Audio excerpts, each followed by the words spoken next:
The left is hiding a secret, something that conservatives would have never thought of. Most people believe that if Joe Biden gets inaugurated, it's going to be a return to the Obama years. That's exactly what the left is afraid of. They're trying to figure out now how they're going to keep Barack Obama quiet. Why? Because he's too conservative. He's not liberal enough. And Joe Biden is even more conservative than he is.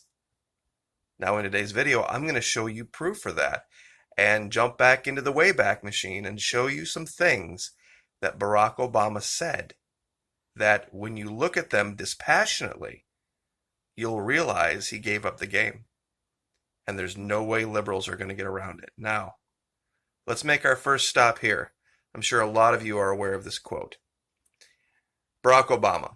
Generally, the Constitution is a charter of negative liberties. Says what the states can't do to you. Says what the federal government can't do to you. But it doesn't say what the state or federal government must do on your behalf. Now, about halfway through, most conservatives kick out of their thinking brains and kick into their feeling brains because they're disagreeing with what they hear, they're disagreeing with who's talking. But this was a statement of fact. Think about that in modern context. Think about this spoken as thus. The Constitution clearly outlines what the states can't do, what the federal government can't do. And it is very clear that in the Constitution, there is no mandate for the state or federal government to do anything on your behalf. Now think of that in the age of COVID. And the man who clarified that as a factual statement being Barack Obama. You see, you don't read this as, oh, he's going to try to overturn the Constitution. You don't read it like that. This man made a statement of fact that when looked at dispassionately can be brought out to liberals and say, look what your guy said. Look what your guy said as fact. The Constitution has not changed from 2001, I believe, when he said this, to now. Not one iota has it changed. Now, let's fast forward to 2014. You see, a lot of people on the alt-right want to believe that Donald Trump has really changed. I know he was a liberal, and I know he's from Manhattan, and I know he gave money to Democrats, and he said all these horrible things, but he's really changed. You see, when they have an enemy, like Barack Obama, they don't believe that he can change as he gets older. Well, look what just a few years in office did to Barack Obama. Now remember, the original statement we just said was from 2001. This is 2014. Presidential limits, quote, I never have a green light. I'm bound by the Constitution, not something you would think he would say. Jonathan Karl, ABC News, asks, when you were running for president, you said, quote, the biggest problems we're facing now have to do with George Bush trying to bring more and more power into the executive branch and not go through Congress at all. And that's what I intend to reverse. So my question to you, has Congress's inability to do anything significant given you a green light to push the limits of executive power, even a duty to do so? Or, put another way, does it bother you more to be accused of being an imperial president, of pushing the limits, or be accused of being a do-nothing president who couldn't get anything done because he faced a dysfunctional Congress? Now, look at the change in the man. Here's his quote as a response to that question. President Obama, I think that I never have a green light. I'm bound by the Constitution. I'm bound by separation of powers. There's some things we can't do. Congress has the power of the purse, for example. I would love to fund a large infrastructure proposal right now that would put millions of people to work and boost our GDP. We know we have roads and bridges, and airports and electrical grids that need to be rebuilt. But without the cooperation of Congress, what I can do is speed up permitting process, for example. I can make sure we're working with the private sector to see if we can channel investment into much needed projects. But ultimately, Congress has to pass a budget and authorize spending, so I don't have a green light.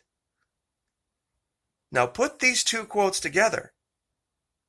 And if you took out the words President Obama, I guarantee nobody, most people, wouldn't believe somebody from the Democrat side said this. And I'll give you these links, and you can read this. You see, Obama is far too conservative. Far too conservative, far too much of a constitutionalist for the current crop of liberals, the ones that voted for Joe Biden. And so is Joe Biden. This is June 12th, 2013, from a very popular public radio. And I know it's kind of small, but it's a big paragraph thing, so I want to read it for you guys, where they're trying to rake President Obama over the coals over this negative liberties comment. And it has to do with Edward Snowden. In fact, you know what? I'll just give you the link and you can read it for yourself. But basically, to summarize this, they don't read what he says for context. They make all sorts of allegations about how when Obama comes to power, he's going to overturn the Constitution, there's going to be martial law, and there'll never be any more elections, and he's the Antichrist, and all this garbage, and all this nonsense that never came to pass. And now, ironically, that statement clarifies clearly what the government can and cannot do, and what the president can and cannot do.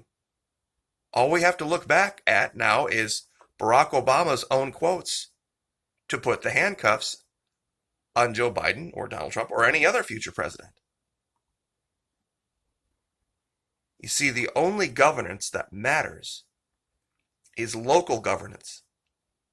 The only governance that matters is local government.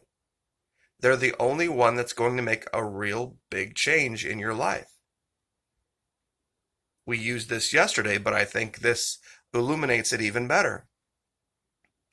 Tomi Lahren, super conservative, on Fox News, Fox Nation, finally just said, enough of California, I'm moving to Tennessee. Where did she move in Tennessee? She moved to liberal Nashville. And she's still not happy.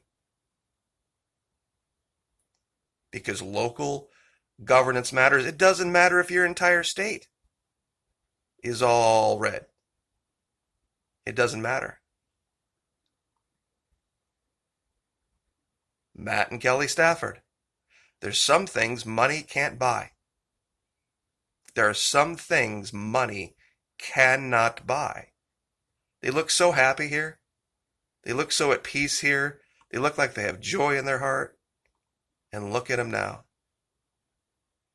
After living in Cruella de Vil's nightmare up in Michigan.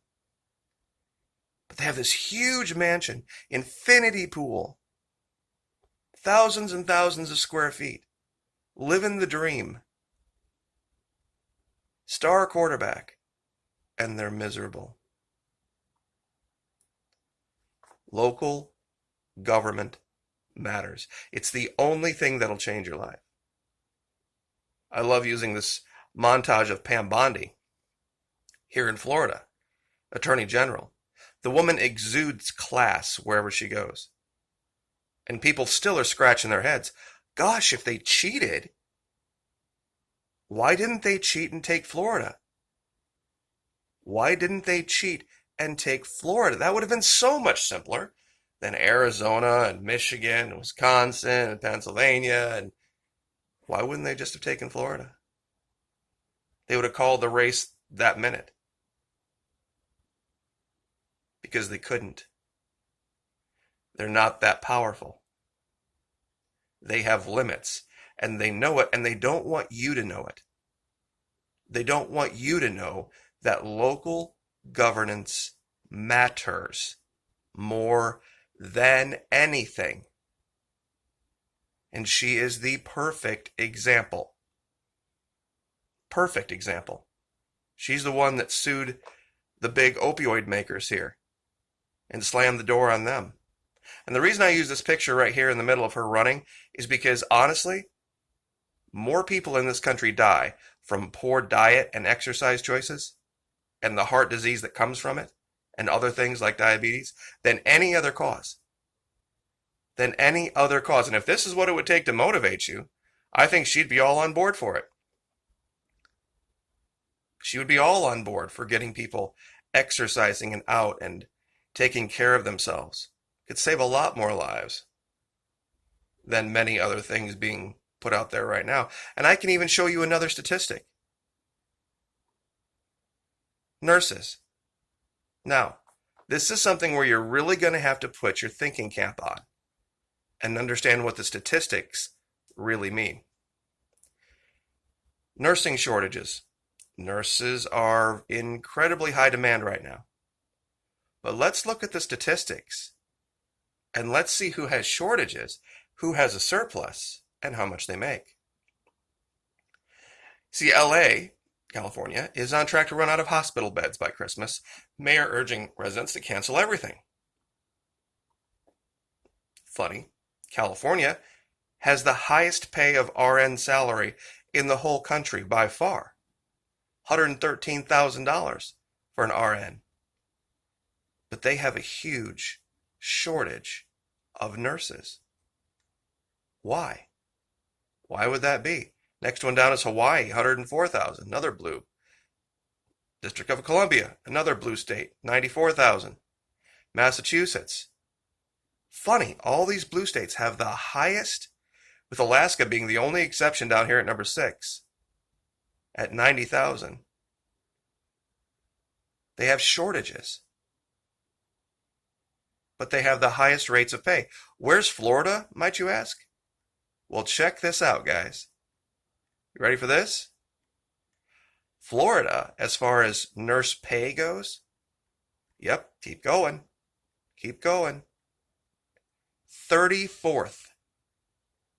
So you'd think, my gosh, I don't want to be an RN in Florida. Who would want to be an RN in Florida? They make like half of what you would make in California. Funny story, though. Top of the list of states projected to have the highest nursing shortage in 2030 is California. But guess who has the highest abundance of nurses? At the opposite pole, among the states with the lowest nursing shortage is Florida. But wait a minute, I thought money solved all our problems. Why would there be a nursing abundance, overabundance in Florida, and a shortage in California when California pays twice as much?